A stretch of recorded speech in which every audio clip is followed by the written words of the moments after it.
Chapter 6, Part 1, we're going to look at momentum. The definition of momentum is the quantity of motion of a moving object.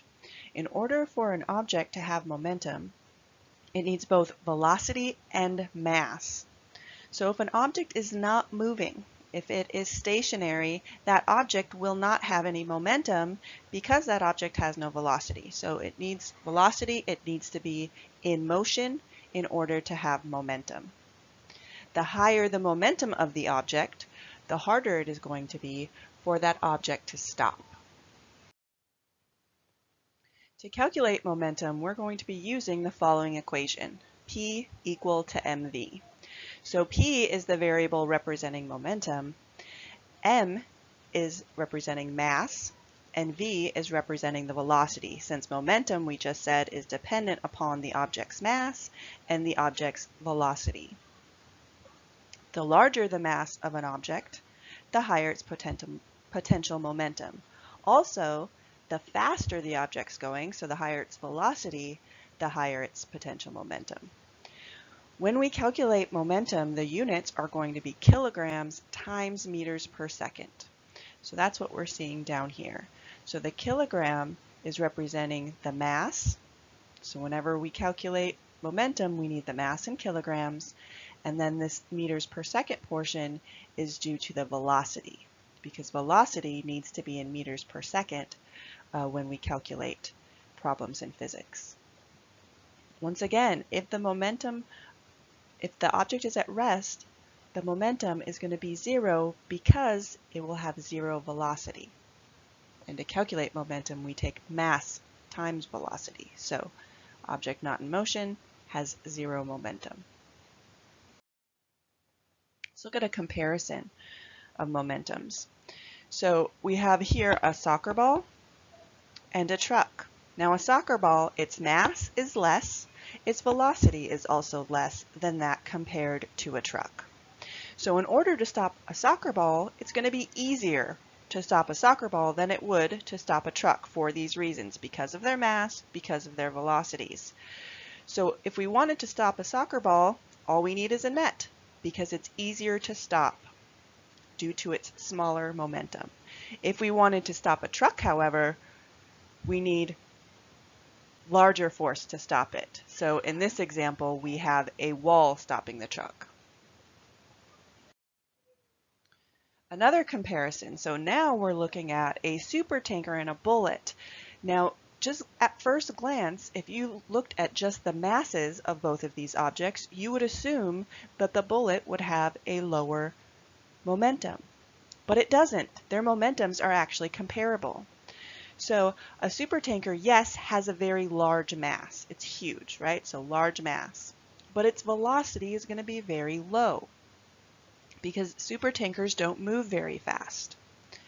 So due to the fact that it has a low velocity, the momentum of a supertanker is very similar to the momentum of a bullet. A bullet, yes, is small. A bullet has a small mass, but its velocity is so high, it's going at such a high speed, that its momentum is still very great. So the point I'm trying to make is make sure you're taking into account not only the mass of the object, but the velocities as well when calculating momentum. So let's look at this example.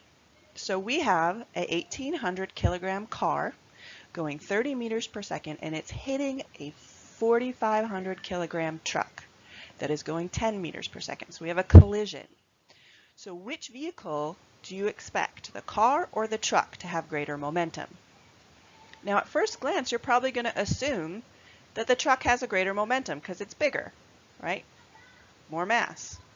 But make sure you're taking into account the velocity as well, because if you'll notice, the car is going faster. It has a higher velocity. It's going 30 meters per second, where the truck is only going 10. So let's do the calculation and see if it is the truck or the car that has the higher momentum. So to calculate, we need to take mass times velocity. So for the car, its p-value, its momentum, we're going to take its mass, which is 1,800 kilograms, and we're going to multiply it by its velocity, which is 30 meters per second. So multiplying those two, we get 54,000 kilograms times meter per second. Now let's look at the truck. Same calculation, but different values. The truck has a higher mass, 4,500 kilograms, but it is going slower, so 10 meters per second. Calculating that out, we get 45,000. So, which one, the car or the truck, has a higher momentum? The car, because of its velocity. Now let's look at momentum and force. So we're going to bring back force, which we were talking about in Chapter 5. So to stop an object with a large momentum, you're going to need either a large force, which means stopping the object quickly, or a small force applied for a long time. Okay, so think back to the example that I showed earlier of the truck running into a wall. Okay, so a truck has a large momentum if it is going a certain velocity, a certain speed, right? It has a large mass, and then it has the potential to have a large velocity, so it's going to have a large momentum. So to stop that truck, we're either going to need a large force, such as a wall, the truck running into a wall, because that will stop the truck. It's a large force acting upon that truck. But if we run into a wall, right, we're going to be stopping that object quickly. That truck's going to stop very fast. There's going to be injuries. The other option to stop that truck with that large momentum would be applying a small force over a long period of time. So that would be, instead of running into the wall, if you applied the brakes. Because if you press on the brakes, you're just applying a small force, but you're applying it over a longer period of time. It's going to take longer for the truck to stop using the brakes than if you ran into a wall. Okay, so changing an object's momentum is going to depend upon the force applied, but also the time interval in which that force was applied. So are you stopping it quickly or are you stopping it slowly? So here we're going to have our first equation for impulse. So what impulse is the change in momentum. Okay, so impulse is the change in momentum.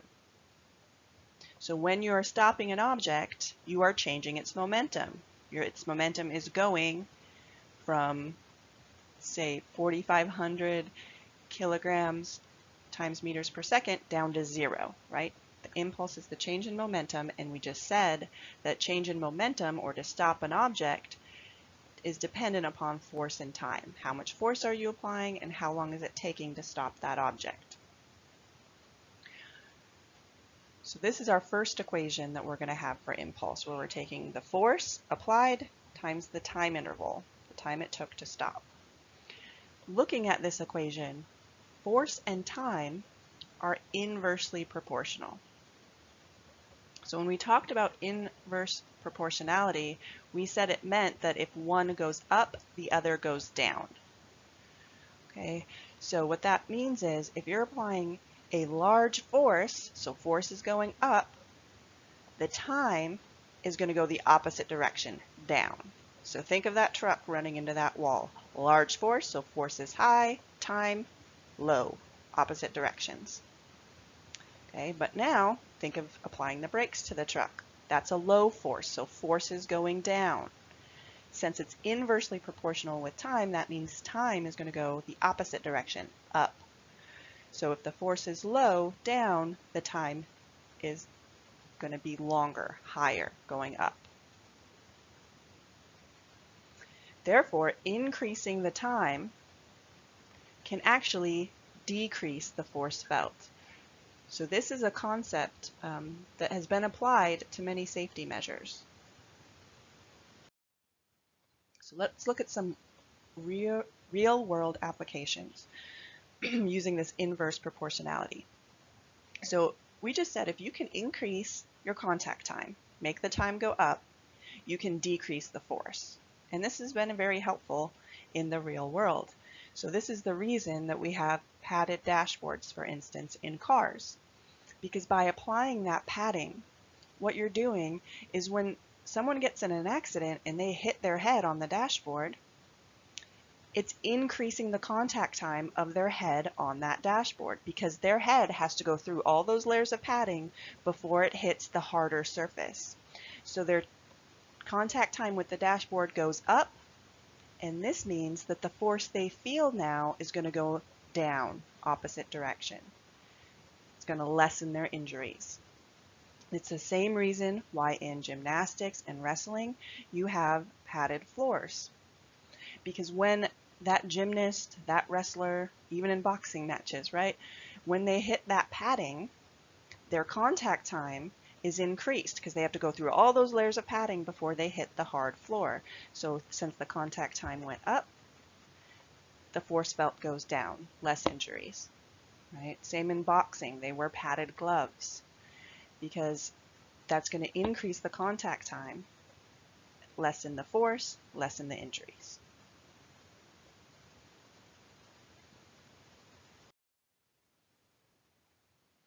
So let's look at impulse and momentum. So we just looked at impulse and force. Now let's look at impulse and momentum. So impulse, we said its definition was the change in momentum. Okay, so if you ever have change in anything, it's usually represented by this triangle, which is called a delta sign. So delta P is the change in momentum. Whenever you have change in something, it's always final minus initial. So impulse is going to be final momentum minus the initial momentum. So substituting our equation that we have for momentum, which is P is equal to mv, into the above equation, we get a new equation for impulse, which is mass times final velocity minus mass times initial velocity. So when we use this equation, we are calculating the change in momentum of a specific object. So the mass is going to be the same in both spots. So this m here is going to be the same value as this m because we're talking about one object. It's the velocities that are going to be different. So the final velocity is going to be different than the initial velocity. And I'll have a video showing me working through some of these calculations and how to use them. So when using this equation, m is the mass of the object, just like when we were using it in momentum, and mass needs to be in kilograms. V sub f is the final velocity, and that needs to be in meters per second. V sub I is the initial velocity, and that also needs to be in meters per second. So just make sure that you are looking at the units in the word problem and converting if necessary. So that's why it's always the first step when we approach physics problems. Notice we have two equations for impulse, so you're going to need to identify and look through the information given in the problem and figure out which equation best applies. So the second equation is force times time. Force, F, needs to be in newtons, and then time needs to be in seconds. So just double check those units before using the equation. All right, so here are a few problems that we're going to look at. So I have a supplemental video on how to solve these problems, and I start by going through and checking the units. Okay, so kilograms, meters per second, and then down here notice we have grams. So always check units first. When I approach this problem, the first step I'm going to do is change this 410 grams to kilograms. Okay, same with the second problem. So the second problem, my first piece of information is 52.1 grams. So that's going to need to be changed into kilograms before using it in the equation.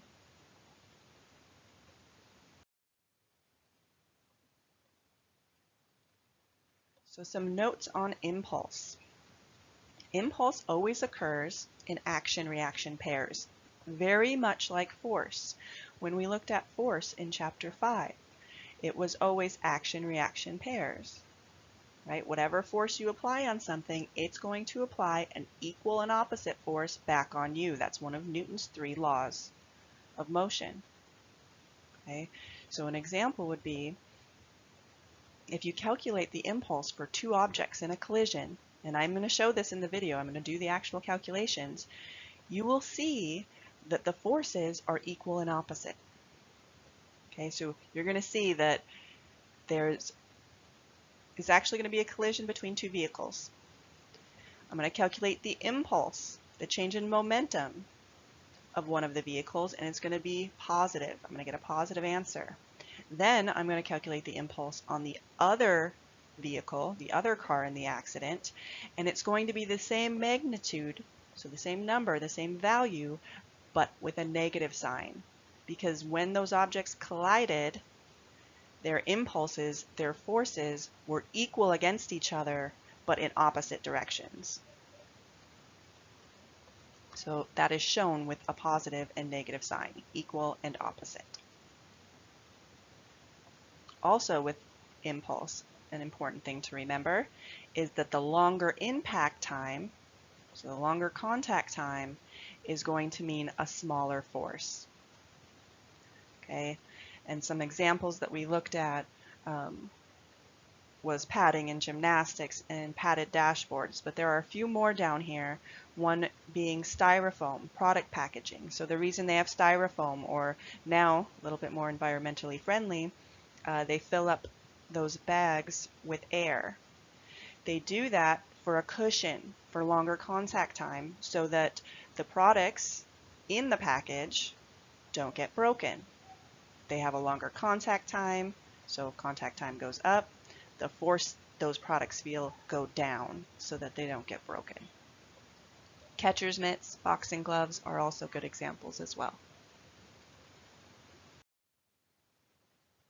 Now let's look at collisions. So I mentioned collisions briefly on the last slide. When there is a collision, what you're seeing is a change in momentum.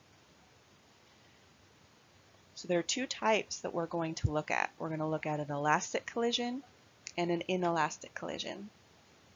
For elastic, it's when two objects bounce off of one another and go their separate ways. So they hit, bounce, go their separate ways. So the image I have here is Newton's cradle.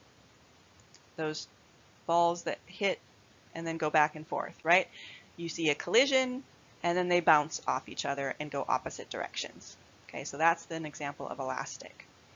For inelastic, this is no bounce. So the objects are going to hit, they're going to stick together, and they're going to move off together in the same direction with the same velocity. So oftentimes this would be a car crash. You see two cars hit each other or rear-end each other, and they are now combined by their bumpers, and they're moving off together in the same direction at the same velocity briefly. So for elastic collisions, a few more examples. One would be playing pool. So when you play pool, you hit the cue ball. The cue ball hits another of the balls, and they bounce off of each other. They go in different directions. So that's elastic because they're hitting each other, but they're not sticking together. They're bouncing off, going in separate ways at separate velocities. Dribbling a basketball is also an example of an elastic collision. The ball hits the ground and bounces back up. They don't stick together. So the ball colliding with the ground and bouncing is an elastic collision.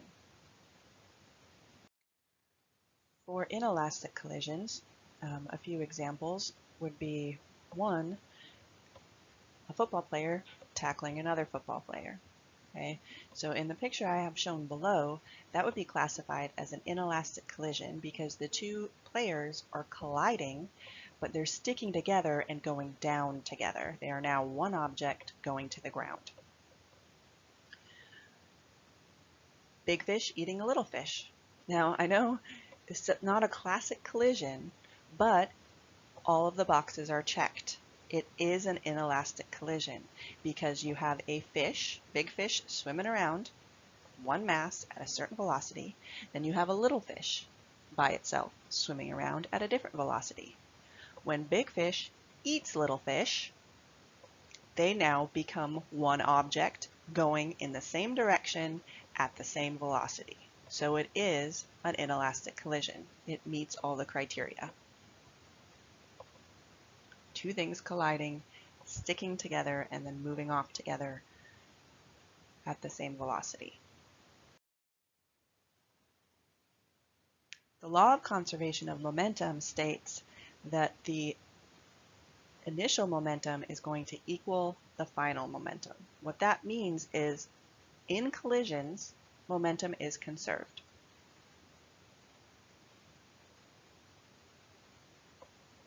This applies to all collisions, whether it is inelastic or elastic. So since momentum is conserved, we are actually going to look at an equation that sets the momentum before the collision equal to the momentum after the collision. So let's look at what that looks like.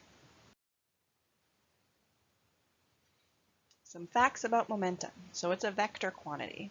So if you remember way back in chapter 4 when we talked about vector versus scalar quantities had a magnitude but no direction. Vector quantities have magnitude and direction. So since momentum has velocity in it, velocity is a vector, so momentum also has to be a vector quantity. The units for momentum: kilograms times meters per second. Notice that's also the units for impulse, because impulse is just the change in momentum. So it's going to have the same units as it when you calculate momentum. If two objects are involved, momentum can actually be added. Okay, and we're going to use this equation on the next slide in a collision problem. Also, momentum's conserved, so that's why we're able to set the initial momentum equal to the final momentum. And lastly, a net force is required to change an object's momentum. So when we looked at impulse, change in momentum, we needed a force applied over a certain amount of time to change an object's momentum, right? If an object's moving, how do you stop it? With a force. So that's all that last bullet point is implying.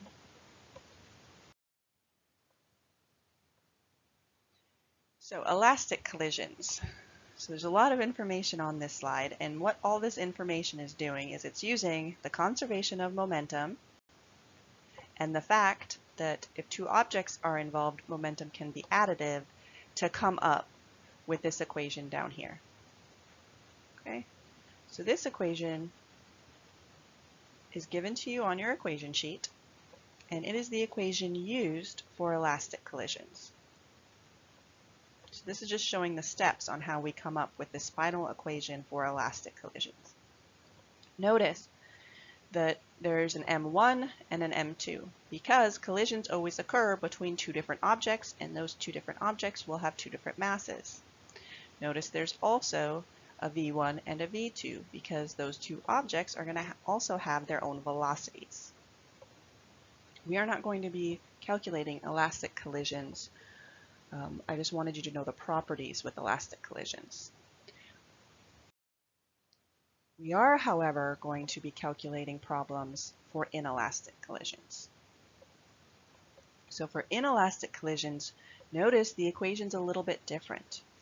So before the collision, we have an object 1 with a certain mass and a certain velocity, and we have an object 2 with a certain mass and a certain velocity. So two separate objects going their own way, going their own velocities.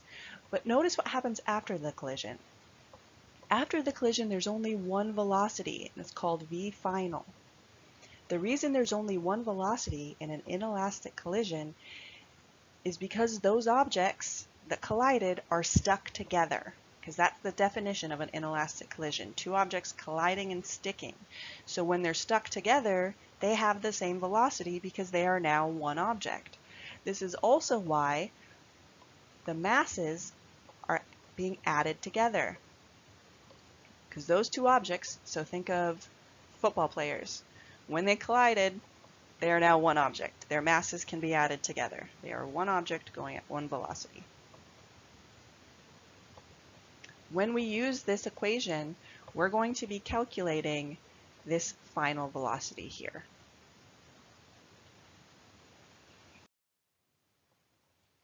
So let's look at a quick example of an inelastic collision. So we have a grandma and her grandson. They're roller skating.